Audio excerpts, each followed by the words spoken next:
Fix errors, waste, and issues in a couple of clicks. Get alerted whenever you're off track. Sign up at trueclicks.com. Wix Studio, the platform for agencies and enterprises to manage clients and projects with max efficiency, sharing Wix's SEO tech to help you drive growth.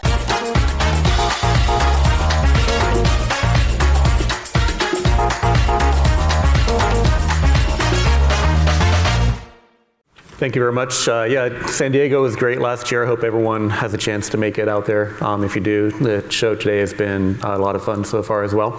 So I'm going to be speaking about SERP analytics, and I've been doing this now for 14 years. I started the company in 2010, and we have two main products, Demand Metrics and SERP Intelligence. Demand Metrics is our main platform, and then SERP Intelligence is our BigQuery-based data warehouse that we use to pipeline a lot of data when we need to go really deep on certain things that are harder to do in a normal platform. And so I'm going to skip through that because we're short on time.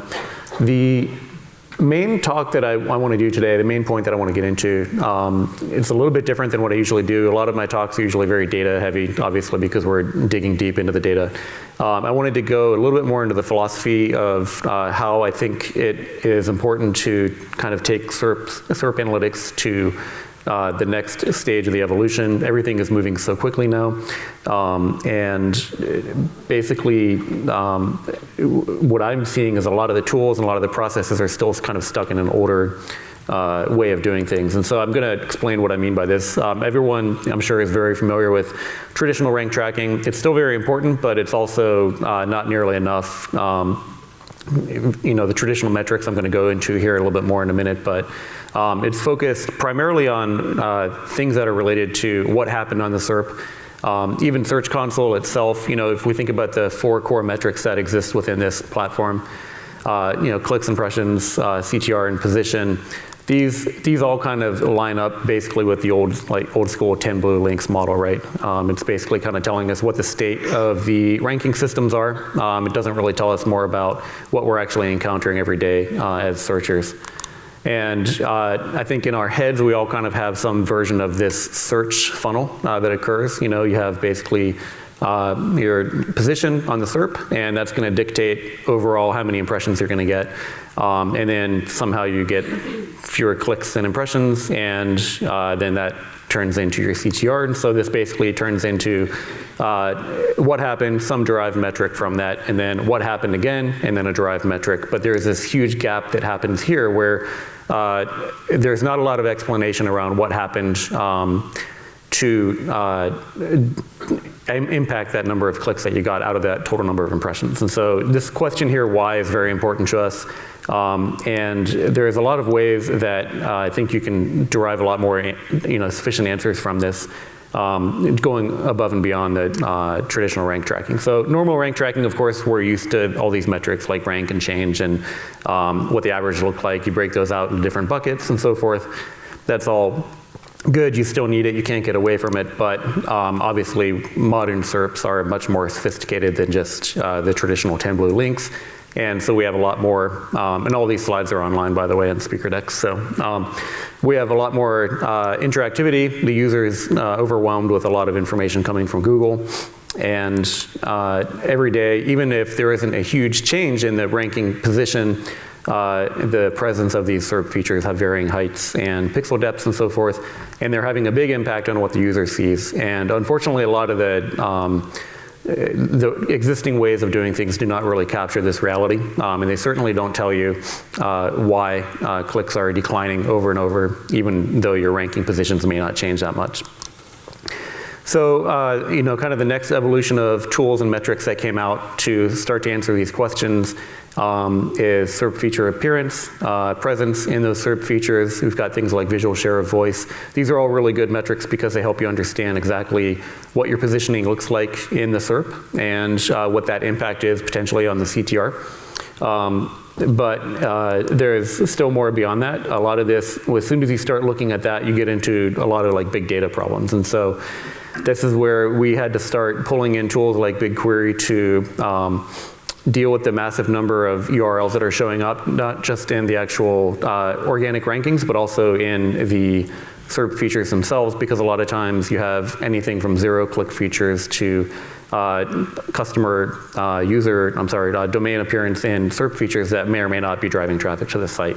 So it becomes a big data problem pretty quickly, and it's very useful. But then the next stage beyond this is looking at pixels. And still, I would say most people that we encounter when we're engaging a new client, they aren't doing anything with pixel level analysis on the SERPs. And this is where things start to get really valuable in terms of the type of analysis. And I'm going to take a quick segue to talk about SGE. This is not going to be a talk on SGE. I think we've all kind of had a lot of those out there, and those are good. But the point that I mentioned about SGE is that really it comes down to concern about pixel depth, right? Basically, if you think about what the major questions are on SGE, it's basically, is it going to be auto-expanded when you encounter it as a user or not? That's primarily a pixel question, because pixel is going to have the biggest impact on what the user sees in the SERPs. So early on, when we were doing some initial analysis on this, it was auto-expanding quite a bit. Thankfully, it's not as much anymore. But we actually already have a lot of pixel issues already, because these SERP features that Google is continuing to evolve, they're already really big, and they're already taking a lot of user space. And so the pixel impact, the CTR impact, is quite large, even without CTR, without SG. So the real question is, when you're looking at this drop-off, and this was a big question that we had with a lot of our engagements, is, okay, our rankings are great, we're in the top 3, but our CTR is going down, so we don't really understand why. And it basically comes down to this question of how far down are your rankings getting pushed by these visual elements. And so there are additional metrics that you can build on top of this, and this is, of course, if you're looking at it, we're starting to see more people do this, but it's still pretty early in my view. And it's basically looking at what are the number of pixels from top, how far down is that, what is the SERP layout shift as a result of that, what is the scroll depth that first result is actually appearing below or above. These are all really important things, because you're starting to understand how the user is going to see something when they're searching for something, versus just kind of the traditional rank-based metrics that we look at. And so the holy grail for a lot of these analytics that we were working on really came down to just understanding what is the correlation between the visual rank and the click-through rate in opposition to potentially what your organic ranking would look like. And so that, even though it's such a simple question and such almost like a basic type of analysis that you would think would be obvious, it took a lot of time to get to the point where we could answer that with a lot of confidence. Now things get even more complicated, because there's so many changes. Google is obviously testing things all the time. So many different layout changes. There is a lot of elements within each individual SERP feature that it has a big impact on user behavior, and that is also not typically being captured by a lot of typical analysis that we see. And so this is where we start to really try to differentiate between just simple rank tracking versus overall SERP monitoring. And we're starting to hear a lot more people talk about this idea of holistic SERP monitoring, and it's basically going beyond just saying, like, okay, where is my traffic going to come from? Because again, with zero click, you may not be getting traffic from the SERP anymore. So you really need to understand what is the user seeing, because at the end of the day, because Google has such an impact on traffic, still obviously the largest search engine by far, driving the majority of the traffic on the internet. We believe that will change, but you have this challenge of how do you capture everything that your users are seeing long before they even get to your site? And it becomes, again, a big data problem very quickly. How do you accelerate the analysis of this type of information within, even within traditional SEO tools or ongoing, we're always, adding new features and so forth to our platform, but at the end of the day, we can't always keep up with the way things are changing on the UI, because of it's the workflows. It's not really about features per se. And so there's only so much that you can enable teams to see from one specific feature, whereas if you have the way to ask questions of this data in a much more free and kind of prototypical manner, you can usually get people information that they need a lot faster. And so one of the things that we found useful in doing this was basically converting all of this data to a BigQuery database and turn that into a data warehouse and a data pipeline. Now you can start basically asking questions of the SERP in any form, and you can really get answers faster without needing to wait for some new feature to be developed. And if you start asking these questions over and over again, that's usually a good indicator that more people need that information, so you can turn that back into more of a feature-supported analysis.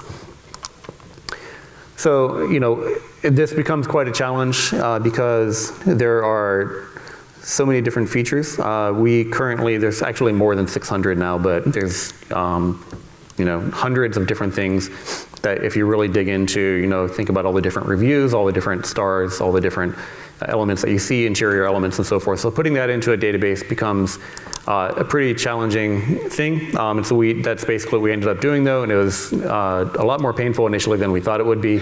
Once we got the operation working, it turned out to be pretty good. But that enables very fast access, to all of these other tools. And so what we were surprised by is that a lot of times you can even bypass the need to use an API. A lot of the API-driven development integration with SEO teams was pretty much just, getting into BI integration so people could start using it and visualizing it in their own way. And this allows you, one of the things that's great about BigQuery is you don't have to worry about indexes or anything like that. When you're sizing your data, you can just start throwing data at it, and it's going to perform in a very efficient manner. It scales very well. And the challenge there is basically now there are so many sets of use cases that you have to deal with, and so we ended up having to create a bunch of pre-built queries and features that would support all of the different use cases. And so it's very interesting to see the way people are using it. I'm going to talk more about that here in a minute, but basically what we've arrived at in our kind of approach to this is you've got 4 levels of rank SERP analysis. You've got rank tracking, share of voice, which are basically focused on SERP features. You've got pixels and visual rank. These are going to be the things that have that direct impact on CTR. And then the complete data, which is the holistic SERP management, and it's all about the shape of the SERP. And we think that you can categorize traditional SEO metrics and not traditional as well, basically into what versus why type of KPIs. You need both, but the why questions are becoming more and more important, and they're having the bigger impact on customers' businesses, especially as obviously when SG does come out, but even now with all the SERP features that are out there that are taking up so much real estate. And so then you start getting into questions of scale because, our background, we work a lot with very large websites, very large portfolios of keywords and pages and so forth. And so, it's pretty much impossible, if you're talking about millions of pages, to get a one-to-one correlation of monitoring. And so people are always asking, well, how much do I need to start monitoring to get an accurate read of all this? Because Google is changing things so fast, it's hard to know where to draw that line. Is it 10,000 keywords? Is it 100,000 keywords? And so we basically just have kind of arrived at a rule of thumb around using anywhere from 1 to 10% of your indexed pages is a good place to start. You just draw a correlation to that to the number of keywords or SERPs that you would monitor. So this is all happening in the environment. I have not met anyone that is a fan of GA4. If someone's here, I'd love to hear from you, but it's not entirely their fault. A lot of times it comes down to the setup. We're all kind of, saying goodbye to third-party cookies. And I was actually shocked by this number, but it came from a legit source that up to 40% of US users are blocking ads as well. That's obviously very disruptive to Google's businesses and other online internet businesses. And weirdly enough, kind of seems like a lot of companies have taken a step back in terms of analytics capability. Everyone is struggling with this right now. I don't know what the issue is. I mean, this was even preceding GA4. I think it's a lot about the complexities between the different platforms and so forth, but everyone kind of sucks at this, and it's a hard problem to solve. And so one of the things that we've seen help people is to help people understand that, okay, your post-click analytics may be very challenging, but you can use what we call pre-click analytics. Basically, if you understand that Google is the largest source of traffic on the internet still, then you can get a lot of data that's going to predict what user behavior is going to look like before they even click, or if they even do click. Again, going back to zero click, they may not even be clicking anymore. So this has helped some people understand that there's a lot of value, and it's a lot easier to get this data versus having to go through the whole process of setting up all the post-click data. So we've talked about what, we've talked about why, and this is where things get really hard, and I know that this is going to resonate, I think, with a lot of people as well, which is who, because we're starting to see a lot of interest in product teams and ad teams also get interested in this because they're starting to realize that, again, when you look at the overall revenue and traffic potential from search traffic, you've got to get better at this. And the companies that we've worked with, and I can always tell when I'm working with a new client if they're going to ultimately be successful based on how plugged in at least their product and dev teams are with their SEO teams. And ads, that's a whole other topic. If anyone read this book, if not, I definitely recommend it. Eli Schwartz. He was one of the first people to really combine this idea of product-led growth via SEO. And we always say, good SEO is good product management and vice versa.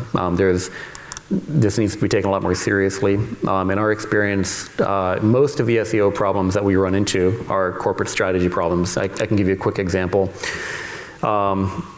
This is not a client screenshot, but it's indicative of something that we see quite often. Whenever we work with somebody, we'll hear things like, oh, we're worried about SGE, or what's Google going to do? They're going to pull the rug out from under us. And I'll say, okay, let's look at your Search Console data. And we'll see something like this, and it's like, you have way bigger problems than SGE. You're not even getting indexed very well. And so how do you solve this problem? And then it becomes these series of, again, why questions of, why is your indexing so bad? Oh, well, your pages are taking 10 seconds to load. Well, why is that happening? It's, well, because we're doing client-side rendering, and that's because it's too expensive for us to pay for server-side rendering because we're hosting on Vercel and they're really expensive. It's like, well, okay, that's like a whole product strategy issue that you should have solved long before this became an SEO issue. So we see this all the time, and it's kind of analogous to the analytics problem where there's just a lot of really hard infrastructural level issues that are having an impact on this. And so this is why we're trying to push more teams to communicate with each other between these groups, product and SEO, engineering and SEO. They have to start communicating, and we're starting to see it. It's very early though, but it kind of came back to this question of, all of our, in our world, all of our tools have this set of workflows that kind of assume an SEO workflow, right? And so product managers, they have their own things. Ad teams, they have their own way of doing things. Engineering teams, executive teams, they look at the world very differently. And so the benefit of using something like BigQuery as a result of compiling all this data into that format, you can now start to provide answers to people in their own sets of workflows in a database format that is basically kind of neutral ground. You're not forcing them into some SEO tool. And so this lets you support the needs of anything from a developer all the way up to executive reporting. And so this is one of the things that we talk about all the time.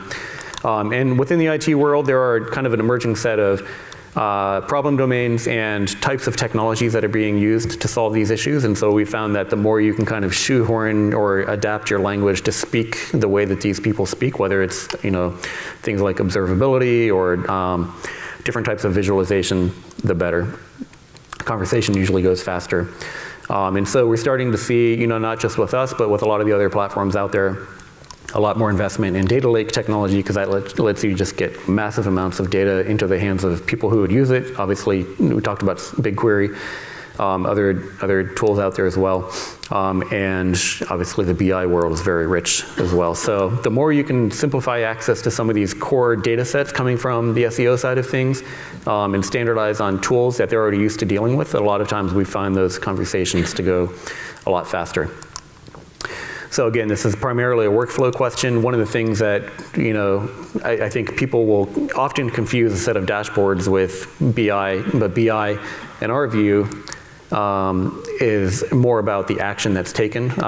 Like I said a few minutes ago, we can usually tell pretty quickly if someone's going to be successful, and it comes down to how committed are they to building repeatable processes that have a long-term memory, over years, and committing to making search a successful channel for them. And it comes down to that process. It doesn't really matter what the specifics are. This is just one example of potentially useful workflow. But basically, in the security world, they've gotten a lot more evolved at this, where they are very clear that intelligence has a life cycle, and that is always driven by some sort of action. And so being able to map between the different incentives between these different teams, at least from these 3 teams alone, there's a lot of really natural things that SERP analytics data can help with this. And it all comes down to obviously driving more traffic, driving more revenue, so that everyone can continue to build great businesses. So this QR code will link to my slides as well. And we have a booth downstairs, so we'd love to say hi to anyone if you have any questions or anything else you'd like to talk to. Thank you.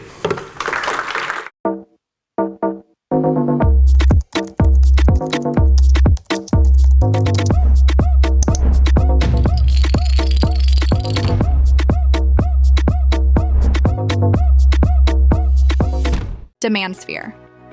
Limitless visual insights from the SERPs. Unlimited dashboards and users. Easy to use and easy to scale your growth to new levels. Monthly reporting making you want to shove sharp things up your nose? Try Dragon Metrics, the all-in-one SEO software with mind-blowing reporting tools.